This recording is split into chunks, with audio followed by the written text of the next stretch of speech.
Istana Pulau Es, Jilid 2, Bagian 1. Setelah menghaturkan terima kasih, Han Qi lalu memasuki taman. Ia meninggalkan towakonya yang masih bercakap-cakap dengan Kaisar mengenai keadaan pemerintahan. Pemuda ini kagum bukan main. Taman itu amat luas, pula amat indahnya, sehingga dia merasa seolah-olah tersesat ke alam sorga di dalam mimpi. Belum pernah selama hidupnya, ia menyaksikan bunga-bunga yang demikian banyak macamnya. Serba indah, bangunan indah dalam taman, dan burung-burung yang dipelihara dalam sangkar beraneka warna. Saking tertariknya, pemuda yang selama hidupnya baru sekali itu menyaksikan tempat yang demikian indahnya, sampai lupa diri.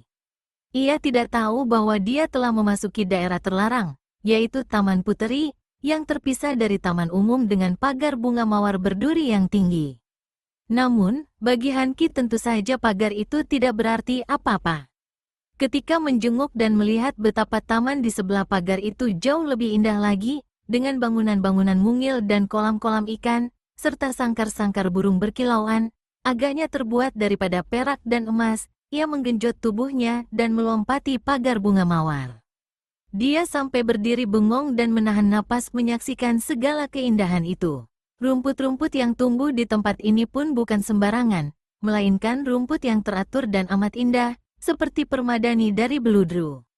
Seperti dalam mimpi, ia berjalan terus, melangkah ke arah sekumpulan bangunan yang dicat merah. Tiba-tiba, telinganya mendengar suara wanita menjerit-jerit kebingungan, bahkan lalu mendengar wanita menangis. Cepat ia menyelinap di antara pohon bunga, berlompatan mendekati suara yang datangnya dari balik kelompok bangunan. Ketika ia tiba di situ dan memandang dari tempat sembunyinya di balik pohon, ia bengong. Matanya tak berkedip memandang ke depan, dan napasnya seolah-olah terhenti sama sekali. Kalau tadi ia kagum dan merasa dalam mimpi menyaksikan keindahan taman, kini ia terpesona menyaksikan seorang dara jelita, yang kecantikannya seolah-olah membuat denyut darahnya tiba-tiba membeku. Seorang dara jelita berpakaian serba merah jambon sedang menangis di bawah pohon.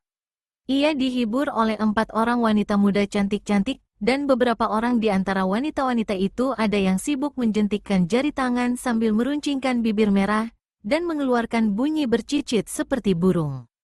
Kalau dia tidak mau kembali dan terbang pergi, bagaimana?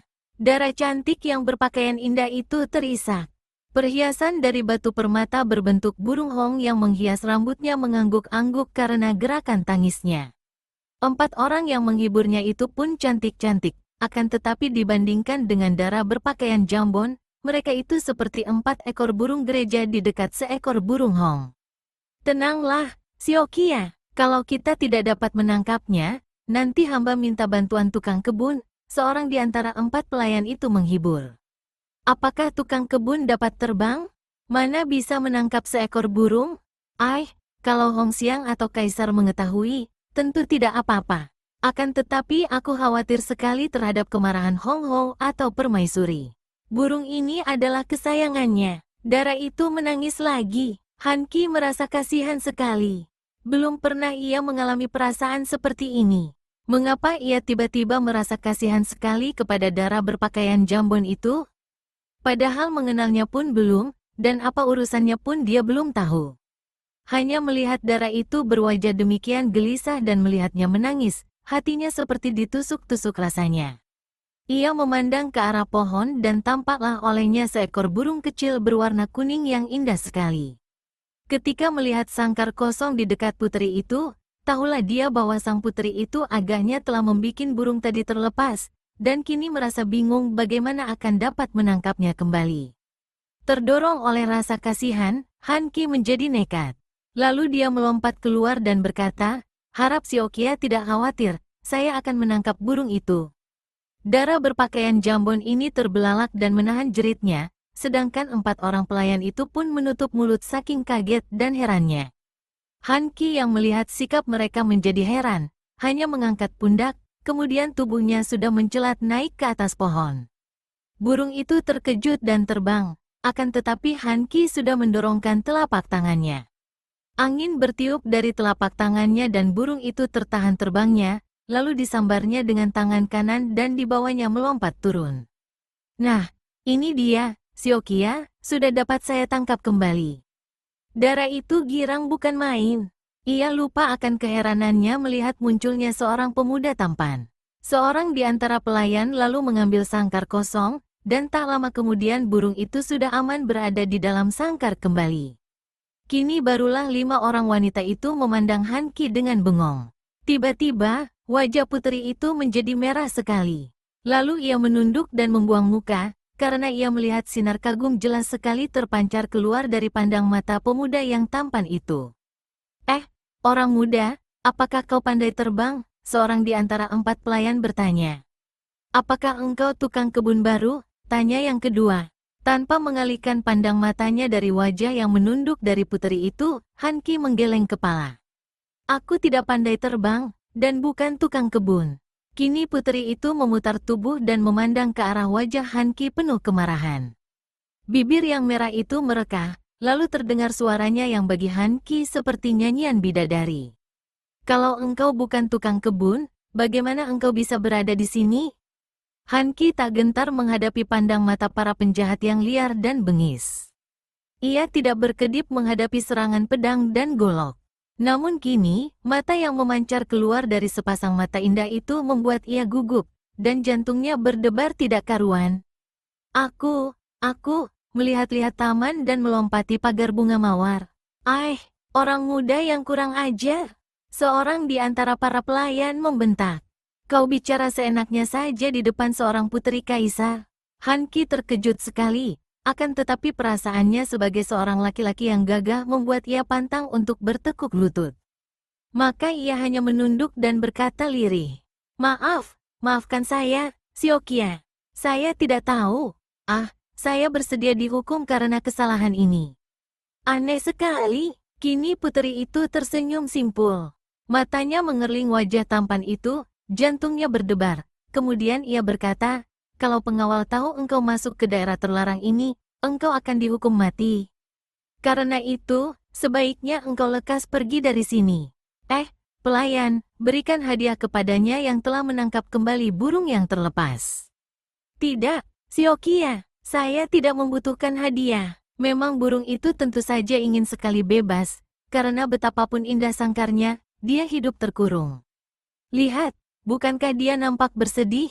Sungguh pun begitu, dia seekor burung yang bodoh sekali, mengapa ingin bebas? Sepasang alis yang kecil panjang hitam seperti dilukis itu bergerak ke atas. Kembali Han Qi merasa jantungnya tertusuk oleh sinar mata itu. Engkau bicara aneh dan tidak karuan. Tadi kau katakan bahwa tentu saja burung itu ingin bebas, kemudian kau mencelanya sebagai burung bodoh. Apa maksudmu? Putri itu memandang tajam, dan kembali jantungnya berdebar aneh ketika melihat lebih jelas lagi, betapa wajah pemuda di depannya itu benar-benar amat tampan dan menarik hatinya. Dia bodoh sekali, Xiaoqia. Kalau saya menjadi dia, saya akan merasa bahagia sekali dikurung dalam sangkar dan berada di sini selamanya. Han Qi yang masih merasa dalam mimpi itu bicara sejujurnya, menurutkan suara hatinya. Kembali sepasang mata itu terangkat dan sepasang mata indah itu melebar. Mengapa? Karena setiap hari akan dapat melihat Xiaoqia dan dapat bernyanyi untuk Xiaoqia. Putri jelita itu membuang muka. Wajahnya menjadi merah sekali melebihi warna bajunya. Matanya seperti orang bingung, bergerak-gerak pandangnya tanpa tujuan seperti mata kelinci terjebak. Akan tetapi bibir yang merah dan manis itu tersenyum-senyum malu, tersipu-sipu. Weh, kau laki-laki kurang ajar. Kau bisa dihukum mati kalau bicara seperti ini, kata seorang pelayan. Juga 3 orang yang lain marah-marah. Siapa sih engkau berani mati seperti ini? Han Qi menjawab tanpa mengalihkan pandang matanya dari wajah yang kemerahan itu. Memang dia bukan menjawab si pelayan, melainkan berkata ditujukan kepada putri itu. Saya bernama Kam Han Qi, pengawal pribadi dan juga adik sepupu Menteri Kam Leong. Saya diperkenankan oleh Hong Xiang untuk melihat-lihat taman, akan tetapi telah tersesat ke sini. Harap Xiaoqia sudi memaafkan. Kau, adik sepupu Menteri Kam?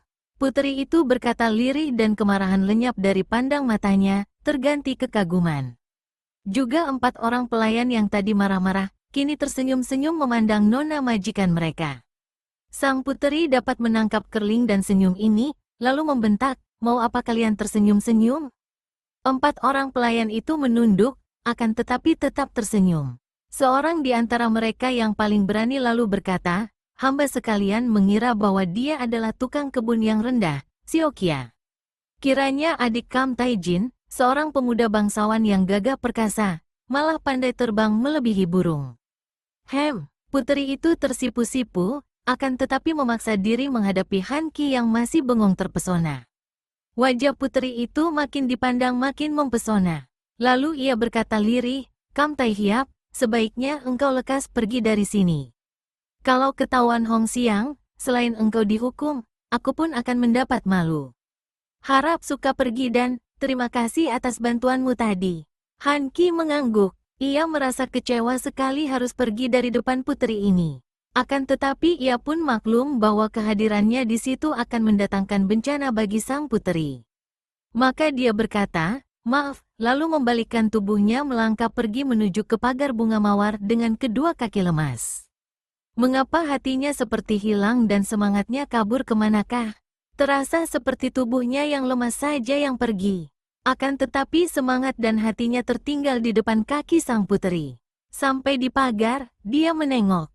Puteri itu ternyata memandang ke arahnya dengan bengong. Sejenak dua pasang mata bertemu, bertaut seolah-olah melekat dan sukar dilepas lagi. Kemudian puteri itu menunduk, "Maaf, Siokia, saya Kam Han Qi telah berlaku lancang dan berdosa terhadap Siokia. Akan tetapi sudah kepalang, biarlah saya menambah dosa lagi dengan mengetahui nama Siokia. Bolehkah sunyi sejenak?" Tanpa mengangkat muka, puteri itu berkata lirih, "Namaku Hong Kui." "Terima kasih," Han Qi berkata dengan girang dan sekali berkelebat, tubuhnya lenyap dari situ melompati pagar. Demikian cepat gerakannya sehingga 4 orang itu berseru, dia menghilang." "Jangan-jangan dia, setan?" Puteri itu tertawa. Suara tawanya seperti nyanyian burung, tanda bahwa hatinya gembira sekali. "Hus, bukan menghilang. Mana ada setan di siang hari?" Dia seorang Tai Hiap, seorang pendekar besar, tentu saja loncatannya cepat sekali. Dia adik Kam Taijin yang memiliki kepandaian luar biasa, tentu saja. "Hebat, betulkah, Siokia?" "Hai hihik," para pelayan tertawa.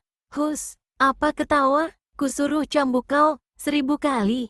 Sang puteri menghardik, akan tetapi 4 orang pelayan itu masih terkekeh genit.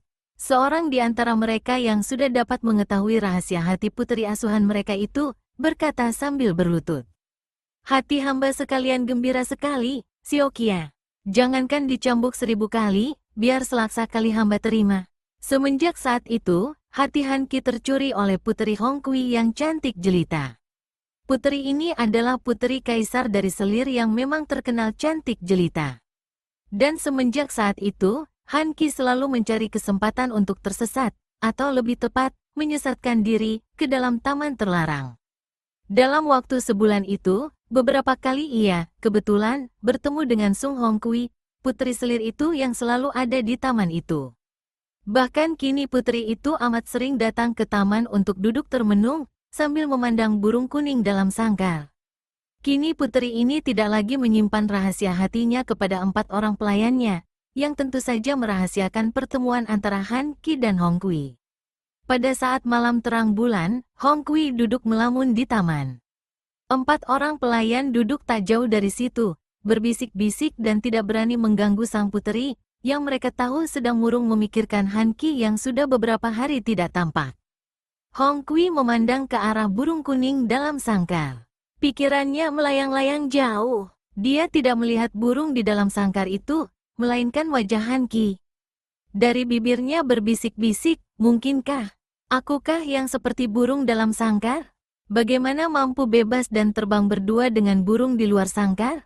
"Ah, Kam Tai Hiap." Seolah-olah mendengar jeritan hatinya, tiba-tiba berkelebat bayangan dan tahu-tahu Han Qi telah berdiri di hadapannya. "Kam Tai Hiap." Hong Kui terkejut sekali. Betapa beraninya pemuda ini, malam-malam datang di tempat itu.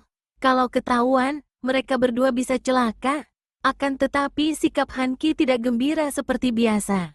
Biarpun biasanya pertemuan antara mereka berdua hanya lebih banyak pertemuan pandang mata saja daripada percakapan, namun Han Qi selalu bersikap gembira. Namun malam ini, di bawah sinar bulan, wajah yang tampan itu kelihatan muram. "Xiao Qia, saya datang untuk berpamit."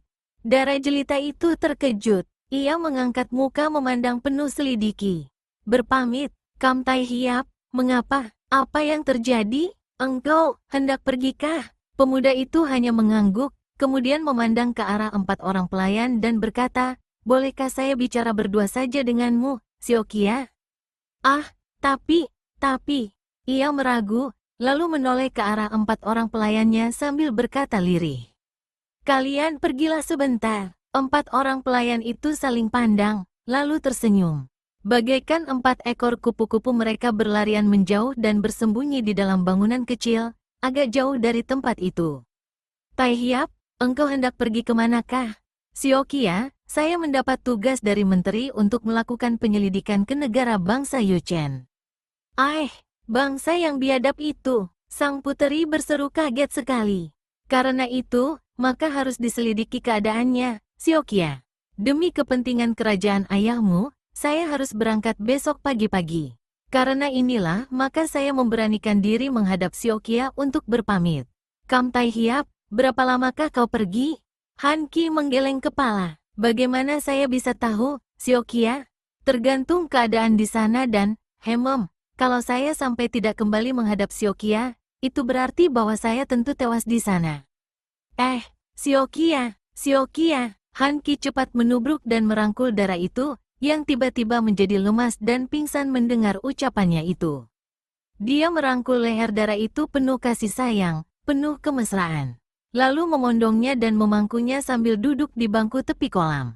Ia tahu bahwa darah itu hanya pingsan karena kaget, maka perlahan-lahan ia mengurut belakang kepalanya. Muka itu tengadah, agak pucat, namun bibirnya masih merah segar. Pernapasan merasa lega sekali dan tanpa disadarinya ia menunduk mencium dahi yang putih halus itu. Sang puteri sadar dan berteriak ketika mendapatkan dirinya dipangku dan dahinya dicium. Kam Tai Hiap!" Ia merintih dan kedua lengannya merangkul leher. Hong Kui! Han Qi juga mengeluh. Sakit hatinya karena maklum akan keadaan mereka yang seolah-olah terpisah jurang kedudukan, dan kini malah akan berpisah. Ia menjadi terharu, bercampur cinta kasih mendalam. Tanpa mereka sadari dan tanpa mereka ketahui siapa yang memulainya, muka mereka saling berdekatan dan bibir mereka bertemu dalam sebuah ciuman mesra. Ciuman yang mereka lakukan tanpa sadar, seolah-olah ada tenaga gaib yang mendorong mereka, karena selama hidup mereka belum pernah berciuman seperti itu.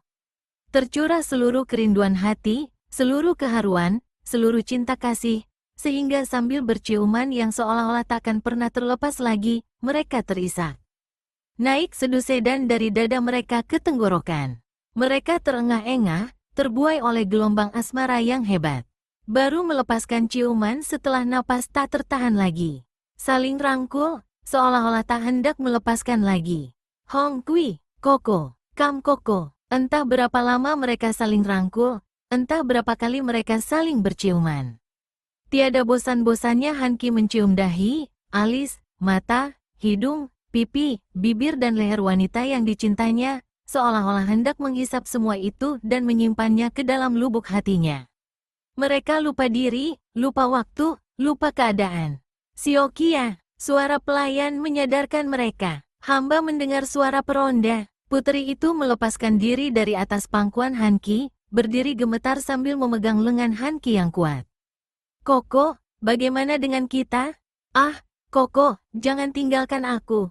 Bawalah aku pergi, mari kita minggat malam ini juga." Han Qi menutup mulut itu dengan ciuman mesra, tidak peduli lagi bahwa perbuatannya ini kelihatan oleh pelayan yang cepat membuang muka dengan sungkan. Jangan berkata demikian, kekasihku. Jangan khawatir, aku pasti akan kembali membawa jasa. Dan tentang masa depan kita, harap jangan khawatir. Towako Kam Leong tentu akan membantuku dan engkau akan dilamar secara resmi.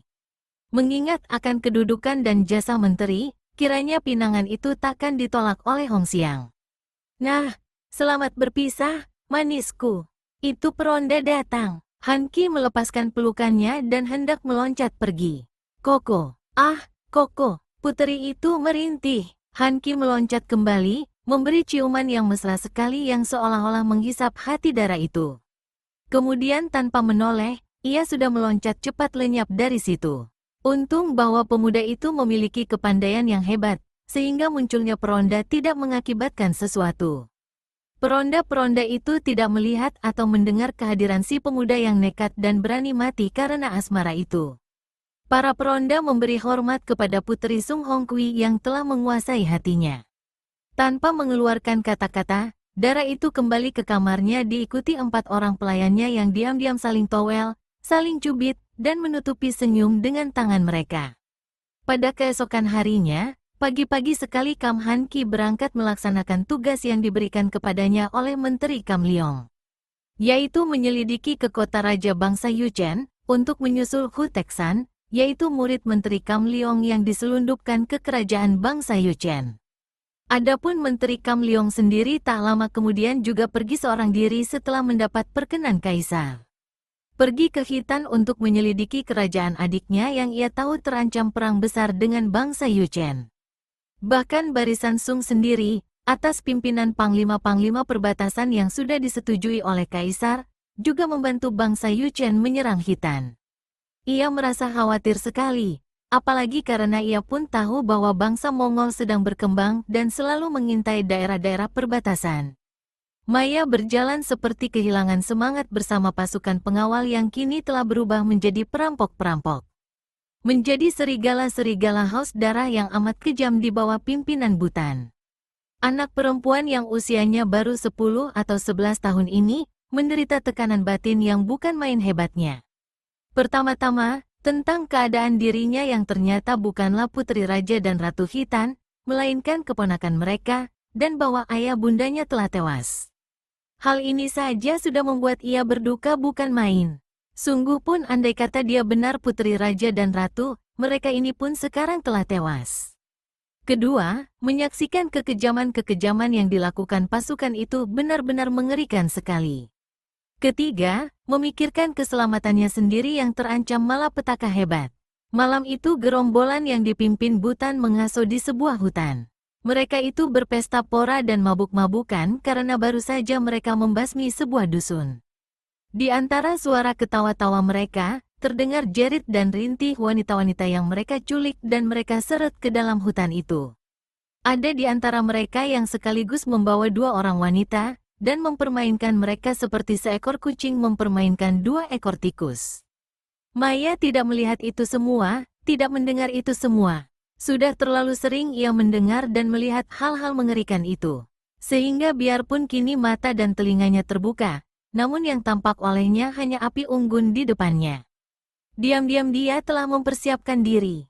Di dalam perampokan-perampokan itu, ia menemukan sebuah pisau belati yang runcing dan tajam.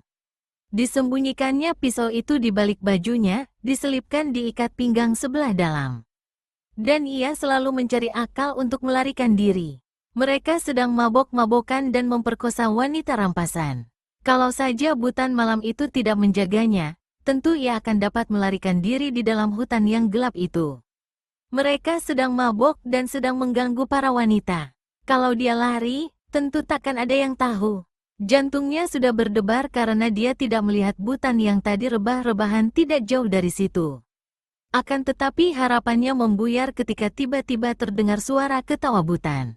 Suara ketawa yang serak. Hahaha, engkau kelihatan manis sekali di dekat api unggun.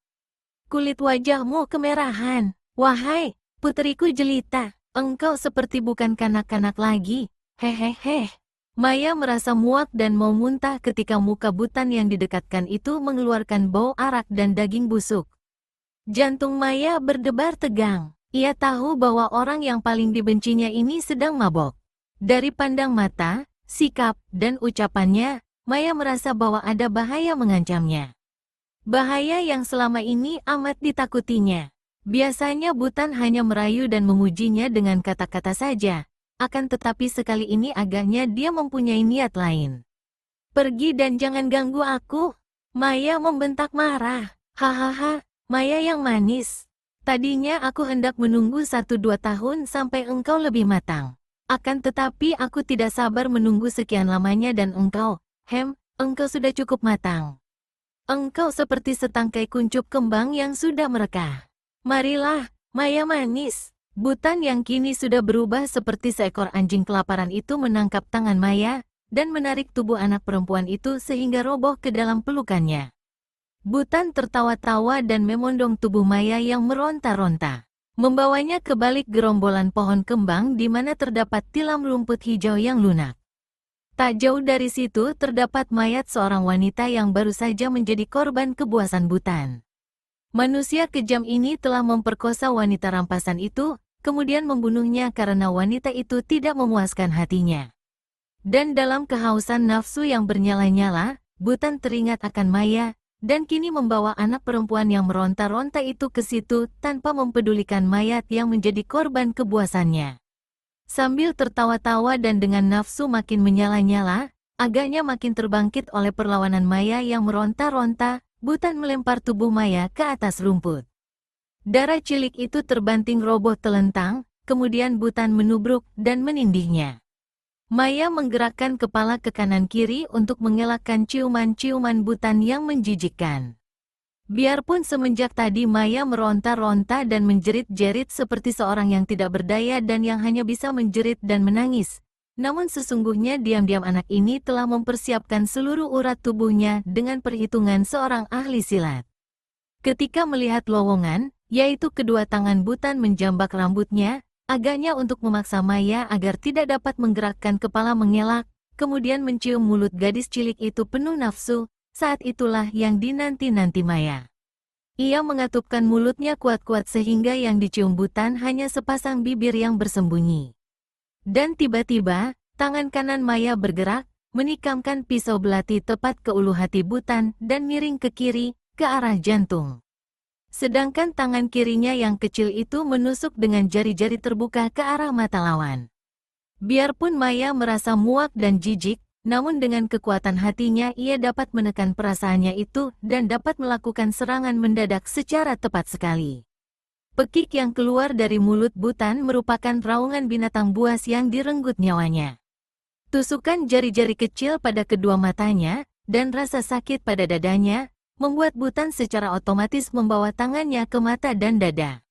Saat yang hanya beberapa detik ini cukup bagi Maya untuk meronta dan keluar dari tindihan tubuh Butan. Kemudian meloncat pergi lalu berlari cepat memasuki tempat gelap.